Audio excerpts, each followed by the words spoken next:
Vous êtes incroyable. J'ai une armée de libraires dans les commentaires. Et plus on avance, plus vous commencez à me connaître et plus vos recommandations, elles sont pépites et plus je me régale. Salut l'ami, comment vas-tu aujourd'hui? Moi je suis trop contente, je pète le feu parce qu'on se retrouve dans un de mes formats préférés sur cette chaîne. Je lis vos mangas préférés et c'est déjà l'épisode 3. Alors très concrètement, vous avez été hyper nombreuses et nombreux à me recommander des mangas, vous m'avez donné les titres de vos mangas préférés dans les autres épisodes. Le hasard en a choisi 4 aujourd'hui et je vais vous les présenter. Si vous voulez un épisode 4, glissez-moi les titres de vos mangas préférés dans les commentaires et peut-être que le hasard les tirera au sort pour le prochain épisode. Alors c'est parti, on commence tout de suite, mais avant ça je tiens à te signaler qu'il faut surtout que tu restes bien jusqu'à la fin de la vidéo car j'ai une grosse annonce à te faire. Ok, d'accord, je sais pas tenir ma langue et je vais vous le dire tout de suite, j'ai déjà beaucoup trop attendu. Avec Manga Tech Man, on prépare cette surprise depuis un bout de temps déjà et derrière, dans le décor, tu l'auras peut-être remarqué, il y a 2 petites piles bien lumineuses. Je peux pas tous les porter tellement il y en a 25. Pendant le mois de décembre, il va y avoir sur la chaîne un calendrier de l'Avent des mangas. On va se retrouver tous les jours à 20 h pour le déballage et la review de chacun des mangas qui se trouvent dans ce calendrier de l'Avent. Pour l'instant, je ne sais pas du tout ce qu'il y a à l'intérieur des paquets car c'est Manga Tech Man qui a eu la gentillesse de tout préparer. Comme ça, ce sera en full surprise pour toi comme pour moi. Peut-être qu'il y aura vos suggestions parce que Manga Tech Man a évidemment la liste de je lis vos mangas préférés sur son téléphone, donc il y a fort à parier qu'il a glissé quelques-unes de vos suggestions dans le calendrier de l'Avent. Trêve de bavardage, on commence tout de suite avec l'épisode 3 de Je lis vos mangas préférés. Le hasard a choisi le premier commentaire de Askelad187 qui est première vidéo de toi que je vois et j'ai adoré. Tu vas me faire rougir. Je me permets une petite reco, Innocent et sa suite Innocent Rouge, un manga sur la Révolution française, mon œuvre préférée, très peu connue j'ai l'impression, les dessins sont époustouflants, une véritable œuvre d'art à chaque planche pour un si petit prix. C'est assez dur et sombre vu la période abordée, mais c'est ma petite pépite, on suit la famille Sanson qui est une famille de bourreaux. Je pense que vous avez décidé de former une team, dans tous les épisodes je vous dis que je déteste l'histoire et je pense que votre team, son but ultime justement, c'est de me faire aimer l'histoire. Et en vrai, j'ai un petit peu le seum de pas avoir découvert de telles œuvres plus tôt parce que je suis à peu près persuadée que à l'adolescence, découvrir l'histoire à travers la fiction comme ça m'aurait permis de peut-être m'y intéresser un peu plus et d'avoir de meilleures notes. Sans grande surprise, j'ai adoré Innocent de Shinichi Sakamoto. J'ai très envie de me procurer toute la suite et de découvrir Innocent Rouge. Bien sûr, je vais attendre la fin du mois de décembre pour le faire parce que je pense que niveau manga, je vais être plutôt servie pendant le mois de décembre, mais je vais pour sûr continuer cette œuvre. Comme vous le savez sûrement, je découvre un petit peu l'univers des mangas, ça fait pas si longtemps que j'ai le pied dedans. J'ai passé une grande partie de ma vie à me priver de ces petites œuvres d'art et donc vraiment quand j'ai lu Innocent je me suis dit oh waouh, on peut faire ça dans un manga. C'est vrai que ce sont des dessins qu'on n'a pas l'habitude de croiser sur les planches de manga et bah tu as totalement raison Askelad, on dirait qu'on est dans un musée, c'est des œuvres d'art et c'est vrai que moyennant une dizaine d'euros, bah c'est pas si cher pour être face à de telles beauté. C'est vraiment une sublime découverte parce que c'est vrai que j'y allais avec un peu d'appréhension, je me disais ouïouïouï, la Révolution française, je sais pas si ça va vraiment m'intéresser et au final, si, de fou, parce que c'est pas juste une histoire de bourreau, c'est une histoire complexe avec énormément de sujets comme l'amour, l'homosexualité, le fait de ne pas correspondre aux attentes familiales, enfin c'est vraiment toute une histoire avec énormément d'émotions et moi j'adore quand ça parle des émotions donc vraiment c'est une petite pépite, tu avais raison Askelad et je ne regrette pas une seconde ma lecture d'Innocent et j'ai même extrêmement hâte de découvrir la suite parce qu'en plus ça se termine sur un cliffhanger de l'espace. Je ne sais pas comment j'ai fait pour ne pas acheter le tome 2 directement parce qu'il y a trop de suspense, je veux savoir la suite. Ah, je sais pas si je vais réussir à attendre jusqu'à la fin de décembre en vrai. C'est vraiment époustouflant de réussir à faire ça dans un tome 1. Parce que dans un tome 1, bah tu plantes le décor, et donc ça peut être parfois peut-être un peu long pour s'installer. Je commence à avoir une sacrée expérience en vérité des tomes 1. Et c'est vrai qu'il y a des tomes 1 beaucoup moins réussis que les autres, mais là t'es directement plongé dans l'action, directement attaché au personnage aussi. La narration elle est folle, c'est maîtrisé, vraiment c'est fou, et du coup bah ça te happe directement, et tu ne peux pas sortir de cette histoire. On enchaîne avec une histoire toute mignonne et toute gentille. Ce manga-là m'a été recommandé par deux d'entre vous, Art Dessin 7009 et Vati 8869. Vati me dit: Le péché originel de ta copie est un manga que je te recommande aussi. Il fait partie des mangas qui m'ont marqué. Le style de dessin est assez brouillon, mais correspond bien au thème lourd et sombre de cette œuvre. Il y a 2 tomes uniquement. Donc ça c'est très pratique, parce que d'habitude Manga Techman me prête certains tomes, là j'ai investi dans chacun d'eux parce que Manga Techman ne les avait pas. Merci, parce que 2 tomes ça va faire du bien à mon porte-monnaie. C'est super, en plus la fin arrive comme ça tout de suite et j'ai pas besoin d'attendre les 108 tomes pour ne même pas avoir la fin finalement, parce que là je viens de réfléchir que je suis en train de te parler complètement de One Piece, parce que ça y est, je suis à fond dans One Piece. Petit update comme ça pour ceux qui ont vu la vidéo sur le sujet, j'ai dépassé l'arc Skypiea et je suis trop contente parce que je suis à fond. Donc voilà, là j'ai pas eu à attendre très loin pour avoir la fin de l'histoire, la fin est arrivée tout de suite, pour le meilleur et pour le pire. Art Dessin me disait en complément: Le péché originel de ta copie raconte l'histoire de ta copie, un adorable extraterrestre venu de la planète Happy, déterminé à apporter le bonheur aux humains grâce à ses Happy Gadgets. Plein de bonne volonté, ta copie rencontre Shizuka, une jeune fille en proie à des souffrances profondes, notamment à cause du harcèlement qu'elle subit à l'école et des tensions familiales. Déjà, rien que pour le pitch, il faut s'accrocher, mais c'est pas fini. Malheureusement, l'innocence de ta copie le rend aveugle à la noirceur du monde qu'il découvre, et ses tentatives sincères pour aider Shizuka entraînent des conséquences inattendues et douloureuses. Au fur et à mesure que les événements échappent à son contrôle, ta copie se retrouve piégée dans une spirale de désespoir jusqu'à ce qu'il soit trop tard pour revenir en arrière et que le pire se produise. J'espère que mes résumés vont te donner envie de lire mon manga préféré. Évidemment que tu me donnes envie de le lire. J'étais psychologiquement pas prête. C'est clairement pour un public averti et je pense qu'il y a des gros trigger warnings à mettre sur cette œuvre parce que, à titre personnel, alors que je suis musclée, solide et vraiment je pleure presque jamais, c'est faux, mais j'ai fini dans cet état-là. Je pleure, je pleure, je pleure.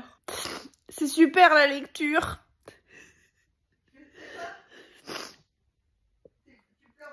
Ah ouais, voilà, ouais. Il reste 2 pages, mais j'ose même pas les tourner. Ouais. Il y a des gros trigger warnings à mettre, que ce soit sur la dépression, sur le suicide, n'ayons pas peur des mots, sur les violences conjugales, sur la violence physique, la violence psychologique.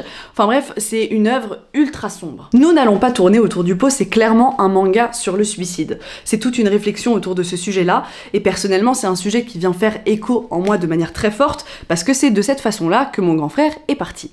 Donc pendant très longtemps, j'ai voulu écrire sur le sujet, et je sais ô combien c'est difficile d'écrire sur le sujet. Ça m'est arrivé d'écrire sur le sujet aussi, il y a des textes sur ma chaîne YouTube qui abordent justement cette thématique-là, et donc c'est compliqué parce que à la fois tu dois essayer d'en parler pour faire un maximum de prévention parce que c'est un sujet important, c'est un sujet qui doit absolument pas être tabou, mais tu dois aussi faire en sorte que ce soit quand même pas trop difficile à lire pour les personnes qui ont envie de lire, et ne surtout pas faire l'apologie du suicide, parce que là ce serait contre-productif et ce serait une œuvre dangereuse si tu en venais à faire ça. Donc évidemment, je trouve ça admirable en 2 tomes d'avoir réussi à aborder un sujet aussi complexe et sombre. Mais c'est un manga qui, je trouve, a des défauts. Je pense que le mangaka Taizen 5 a un gros TDAH. Je m'explique, il y a des problèmes dans la narration, alors c'est peut-être moi qui suis complètement passée à côté de l'œuvre. Il y a des énormes ellipses, il y a des retours vers le futur, il y a des retours dans le passé, il se passe plein de choses à la fois, ça part dans tous les sens et ça sert pas forcément le propos dans le sens où, bah, toi tu peux être amené à ne pas tout comprendre. Et ça c'est vraiment dommage, parce qu'on sent que c'est un sujet en l'occurrence le suicide, qui aurait pu être maîtrisé, qui aurait pu être super bien abordé si ça avait été beaucoup plus limpide. Alors peut-être que c'est moi qui ai des problèmes de compréhension, peut-être que j'ai pas eu toutes les clés de compréhension, peut-être qu'on va être fâché avec ce manga à cause de cette incompréhension, donc n'hésitez pas, si vous l'avez lu, et pour les 2 personnes qui me l'ont conseillé, à venir soit dans les commentaires de cette vidéo pour m'expliquer un peu plus ce manga, et surtout c'est bon dans le temps quoi, et comment vous avez compris la fin, parce que moi je suis perdue. Et les jaquettes sont scandaleuses parce que ça c'est pas bien, ça c'est pas de la bonne finition de jaquette, ça dépasse. Pour le prochain manga, il faut que je vous avoue quelque chose. Ce n'est pas le hasard qui a choisi comme à l'accoutumée, mais c'est mon meilleur ami. Il s'avère qu'à chaque sortie de Je lis vos mangas préférés, je me faisais harceler par mon meilleur ami en message privé et il me disait « Lis Dr Stone ». Moi au début j'ai laissé couler, je me suis dit bon ça va, mais au bout de 2, 3, 4, 5, 12 menaces, j'ai commencé à avoir peur. Alors vous imaginez pas, hein, mais mon meilleur ami il a cette tête là. Bah oui, c'est un petit peu intimidant. Et puis quand on pense qu'il a un groupe de death metal... Alors non, c'est pas du death metal. Il y a des influences death metal mélodiques. Mais sinon, le vrai terme, c'est epic folk metal. Tu peux faire des trucs que tu fais... c'est la ganche du montage qui vous parle. Oh là là, quelle erreur. Ça n'est pas du tout du death metal. Je t'imite bien, hein. Bah c'est encore plus intimidant. Donc oui, il a régné par la peur et il a réussi à me faire lire Dr Stone. Le scénario est de Richiro Inagaki et le dessin est de Boichi. J'espère que je le dis bien. Alors autant vous êtes toutes et tous super mimi, et à chaque fois en général que vous me recommandez un manga, vous me faites un petit pitch pour me donner envie de le lire. Autant mon meilleur ami, lui, il s'en fiche. Il m'a juste menacé sans me dire de quoi il s'agissait. Alors laisse-moi te parler de Dr Stone et te faire le petit pitch qui n'a pas été fait par mon ami. Imagine un jour, tu te réveilles et là, surprise, tu es devenu une statue. Et le plus étonnant dans tout ça, c'est que toute l'humanité entière a été transformée en statue de pierre. Quand tu te réveilles, c'est pas 8 heures plus tard avec ton réveil après t'être endormi. Non, là, on parle de milliers d'années. Et il n'y a plus rien. Alors la bonne nouvelle, c'est que Donald Trump n'est plus au pouvoir, mais la mauvaise, c'est que t'as plus de wifi pour regarder les vidéos de Ganch. Donc tu es un peu surpris et tu as envie d'essayer de trouver des solutions pour sortir de là et ranimer tes amis parce que eux, ils sont toujours en pierre en fait. Et donc toi, t'es le personnage principal de cette histoire et tu t'appelles Senku. En gros, t'es un mec incroyable, un petit chimiste qui n'a qu'une seule envie, c'est reconstruire la civilisation. Bon, avec du jus de fruits fermenté et des cailloux, mais avec de la volonté, on peut arriver à tout faire. Tu peux ajouter à ça des potes improbables, des ennemis qui veulent rester à l'âge de pierre et un max d'expérience scientifique aussi folle qu'impressionnante. C'est très surprenant parce que j'ai beaucoup de mal avec le fantastique, mais moi j'ai adoré ce manga. Je dis pas ça uniquement parce que mon meilleur ami me fait peur, je te promets que c'est vrai. Déjà l'histoire, j'ai accroché tout de suite, alors qu'à la base j'aime pas la chimie et je suis parisienne donc niveau nature c'est pas trop ça, mais je sais pas, il s'est passé quelque chose où vraiment j'ai été en admiration tout de suite devant le concept, je me suis dit mais c'est trop génial, ça m'a plu tout de suite et j'ai accroché. Donc ça c'était déjà une première bonne nouvelle. Je pense que ce qui m'a permis d'accrocher de fou aussi, ce sont les dessins. J'ai adoré les dessins. Donc Boichi, il est spécialiste en dessin de corps, il sait sublimer la beauté de la femme comme c'est pas permis, parce que c'est entre autres un dessinateur de hentai. Alors là vous allez encore me prendre pour une grosse dégoûtante, mais sachez que je n'ai pas que aimé les corps dans Dr Stone, j'ai aussi adoré les expressions du visage. Je vous promets, c'est ma page préférée. Je la trouve vraiment géniale cette page.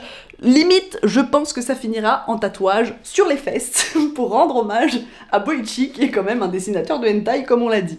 Je suis pas sûre de cette idée, papy mamie, ne vous inquiétez pas, je vais peut-être pas faire ça. Toujours est-il que j'ai tellement accroché à l'histoire, à l'humour, au dessin que j'ai lu le tome 2, que j'ai continué avec le tome 3 et que je vais demander la suite à Papa Noël. Parce qu'en plus, bah... ça s'arrête un petit peu sur quelque chose d'un peu sympa, où j'ai l'impression qu'on va découvrir encore plus de monde après le tome 3, et que plus on est plus on rit, et je te jure Papa Noël, c'est pas très lourd à mettre dans ta hotte, en vrai, c'est quand même des petits mangas, là j'en ai 3 tomes, c'est léger, c'est pas comme si je te demandais les éditions de luxe de Berserk, comme ça, en cuir, non là... ça va aller. J'ai envie de découvrir comment ils vont réussir à recréer une civilisation, comment ils vont réussir à se sortir de ce pétrin-là. Et il paraît que l'animé est génial aussi, et mon meilleur ami qui est un petit peu musicien quand même, tu l'auras deviné avec son groupe Erosis, et bah il a dit que la bande son de l'animé est géniale, donc on peut lui faire confiance. La moralité pour ce manga, c'est faites-vous menacer par vos potes.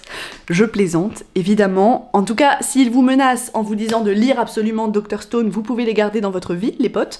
Mais s'ils vous menacent pour d'autres choses, attention, c'est toxique, n'hésitez pas à vous débarrasser d'eux, de manière légale, bien sûr, juste avec un petit texto en mode on n'est plus potes, ça suffira, parce que c'est pas gentil de se faire menacer. On passe désormais à la dernière recommandation de cette vidéo, et la bonne nouvelle, c'est que cette fois-ci je n'ai été menacée par personne et c'est à nouveau une de vos recommandations. Colonel Chloric 4102 m'a écrit « Bonjour, super vidéo ». Merci. Si je tiens compte de ce que vous dites dans d'autres, vous devriez aimer City Hall, une uchronie dans laquelle écrire sur du papier est interdit, car selon le pouvoir des auteurs, ce qui est écrit peut se réaliser. On y suit Jules Verne et Arthur Conan Doyle qui enquêtent sur des écrivains criminels. Au plaisir de voir vos prochaines reviews.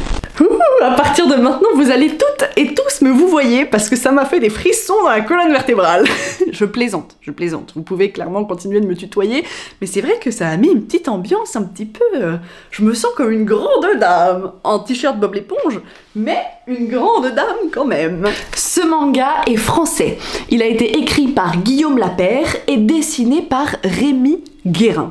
Donc comme je suis très patriote, je vais vous dire que c'est mon manga préféré. Je plaisante. Je vais mettre de côté la oui baguette attitude qui coule dans mes veines et je vais me concentrer un petit peu pour vous donner un vrai avis sur ce manga qui se lit à l'endroit.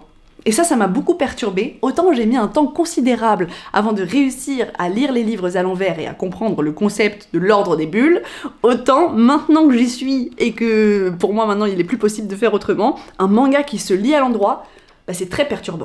Cette histoire de papier qui donne vie aux idées, ça m'a beaucoup plu, ça c'est vrai. Mais c'est le manga que j'ai le moins aimé de la sélection, c'est celui qui va se retrouver pour sûr sur Vinted, je suis désolée. Et ça m'embête de dire tout ça parce que là pour le coup, les personnes à l'origine de ce manga parlent français, donc je ne peux pas me défiler. Je pense sincèrement que c'est juste une question de goût et de personnalité parce que c'est un manga qui est très bien réalisé et qui pourra énormément plaire à des personnes qui ne sont pas moi et qui n'ont pas les mêmes goûts que moi. C'est un manga qui est super immersif et qui pourra te plaire si tu aimes les univers steampunk, les machines à vapeur, les ambiances victoriennes et les références littéraires à tire-larigot. Donc voilà, ça va être une review très courte sur City Hall parce que je sais que le problème c'est moi, que c'est mon désamour pour le fantastique qui m'a rattrapé et que ça n'a rien à voir avec la qualité de l'œuvre parce que c'est bien fait, c'est bien réalisé, les dessins sont beaux, la narration est très intéressante. Alors peut-être qu'effectivement il y a certaines longueurs parfois à des moments sur des choses qui sont pas primordiales pour le récit et parfois on manque peut-être un petit peu d'informations pour rentrer complètement dans le vif du sujet et pour être un maximum attaché au personnage. Peut-être que ça a pu jouer aussi, c'est vrai que c'est pas le tome 1 le plus efficace que j'ai croisé dans ma vie, c'est en 7 tomes, donc peut-être qu'après ça s'améliore au fil du récit. Moi je vais m'arrêter au tome 1, mais j'ai aimé cette découverte parce que j'aime aussi découvrir des œuvres que j'aime moins pour aiguiser aussi mon esprit critique et pour me trouver un peu plus et comprendre aussi pourquoi j'aime plus une œuvre comme ça, pourquoi j'aime moins une œuvre comme ça, et c'est très intéressant aussi de se confronter, et c'est pour ça que j'aime aussi ce concept, à des œuvres qui font moins mouche. C'est malheureusement déjà la fin de la vidéo, je suis trop triste, j'adore ce concept, donc vraiment n'hésite pas à me glisser tes mangas préférés dans les commentaires pour avoir l'épisode 4, parce que moi j'ai déjà beaucoup trop hâte de tourner l'épisode 4, alors que j'ai tout ça qui m'attend pour le mois de décembre, mais on n'a jamais assez de mangas à lire. En parlant du mois de décembre, on se retrouve dimanche à 20h pour le premier unboxing du calendrier de l'Avent et la première review, ça va de pair, et j'ai extrêmement hâte aussi. Donc voilà, n'hésite pas à t'abonner pour ne rien rater, à commenter, à liker, à partager, c'est toujours le meilleur moyen de soutenir la chaîne. Merci beaucoup, on a dépassé les 2000 abonnés et je suis trop contente, donc merci à vous tous et à vous toutes, parce que tout ça c'est grâce à vous. Donc moi je vous dis à dimanche, et d'ici là bien sûr, prenez soin de vous.